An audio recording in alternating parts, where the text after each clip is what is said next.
பரிகாரம் கிடையாது. அதனால மாந்தியோட சாமம் கிடைச்சதுன்னா குழந்தை, திருமணம், இது போன்ற இகவர சுகங்கள் அப்படின்னு சொல்லக்கூடிய நிறைய விஷயங்கள் நமக்கு கிடைக்காது. அதனால எப்பயுமே அதுக்குதான் ஒரு வார்த்தை சொல்லுவோம், நல்லதுக்கு போகனாலும்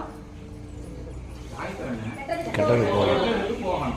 இந்த கெட்டதுங்கிறது நம்ம எல்லாரும் சொல்லுவோம், கெட்டதுன்னா ரொம்ப மோசமானது அப்படின்னுவோம். கெட்டதுதான் நீங்க போகக்கூடியதுல ரொம்ப ரொம்ப நல்லது. உங்களுக்கு பல விஷயங்கள் நல்லதை நடத்தி தரும். நீங்க அந்த மாதிரி இருக்கக்கூடியவர்களுக்கு இந்த மாந்தி தோஷம் ஏற்பட்டுருச்சு, இன்னைக்கு போய் நான் ஒரு விஷயத்த பண்ணிட்டேன், திட்டேன், பேசிட்டேன், மோசமான செத்து தொலைஞ்சிட்டான் இன்னைக்கு அப்படின்னா நம்ம சொல்லிட்டோம், சாமி இதுக்கு என்ன பரிகாரம் அப்படின்னா எந்த ஆலயங்களையும் பரிகாரம் இல்லை. அதாவது யாருமே இல்லாம பிரேதாத்மா இறந்து போகுது இல்லையா, இந்த இறந்து போகக்கூடியவர்களை கூட்டிட்டு நம்ம கொண்டு போய் எல்லா விதமான செலவுகளும் பண்ணி அந்த ஆன்மாவை அடக்கம் பண்ண அதனுடைய தோஷம் போகும்.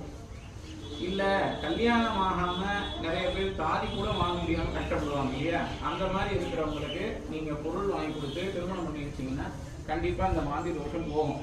அதனால இறந்த பிரேதாத்மாவை பொறுத்த வரைக்கும் சாமியை திட்டுறது கூடாது, அதுவும் பாவமா செய்யலாம். இந்த பாவத்திற்கு பிராயச்சித்தம் உண்டு, யார் மூலியமா? சாமியால உண்டு. ஆனா இறந்தவர்களை நீங்க திட்டினீங்க அப்படின்னா பிராயச்சித்தம் கிடையாது, பாவங்கள் சேரும். அதே போல நீங்க நிறைய இந்த திருமணம் பண்ணணும், இல்லாதவர்களுக்கு போய் நீங்க இறந்துட்டாங்க அப்படின்னா போய் செய்யுங்கன்னு சொன்னோம் இல்லையா, அதற்கான வாய்ப்பு நீங்க நினைச்சாலும் நடக்காது, மேல இருக்கிற ஒரு உத்தரவு கொடுத்தா மட்டும்தான் நடக்கும். அதனால சாமி நான் திட்டுவிட்டேன், இதை போய் நான் செஞ்சிடறேன் அப்படின்னீங்கன்னா அதற்கான காலம், நேரம், சூழ்நிலை நமக்கு அமையாது. இது என்ன சாமி இந்த மாதிரி நேரத்தில் போய் செய்கிறீங்க, ஆனால் இதை பற்றி பேசுகிறீங்க அப்படின்னா இதெல்லாம் நமக்கு தெரியணும். நம்ம அன்றாட வாழ்க்கையில் இதெல்லாம் ரொம்ப ரொம்ப முக்கியமாக செய்யணும். அதே போல் நீங்கள் இன்னைக்கு என்னவா இருந்து யாருக்கு நீங்கள் என்ன கொடுக்குறீங்களோ, யாருக்கு என்ன நீங்கள் பிரதிபலிக்கிறீங்களோ அது கட்டாயம் உங்களுக்கு சேரும். இதில் எந்த மாற்றமும் கிடையாது.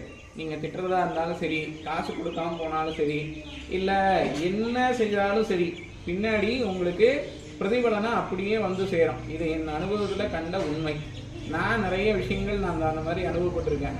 என் குருநாதராக இருக்கட்டும், இல்லை ஏதாவது ஒன்றா இருக்கட்டும், நான் சும்மா போயிட்டு இருக்கும்போது திடீர்னு ஏதாவது ஒரு பூஜையை கூப்பிடுவாரு. ஆனால் நான் நல்லா தான் இருப்பேன். ஆனால் நான் ஒரே வார்த்தை சொல்லிடுறேன், ஆனால் எனக்கு ரொம்ப டயர்டாக இருக்குண்ணா அப்படின்னு. அந்த டயர்டு இன்னைக்கு என் பசங்க எனக்கு சொல்லுவானுங்க. நான் அப்போ அதை நினைப்பேன், நான் இன்னைக்கு என்னைக்கோ பண்ணேன், ஆனால் அது சாமி இன்னைக்கு எனக்கு பிரதிபலனா கொடுக்குறாரு அப்படின்னு. அதனால நல்ல விதமாக நீங்கள் நினைங்க, நல்ல விதமாக செய்யுங்க. இந்த நவ கோள்கள்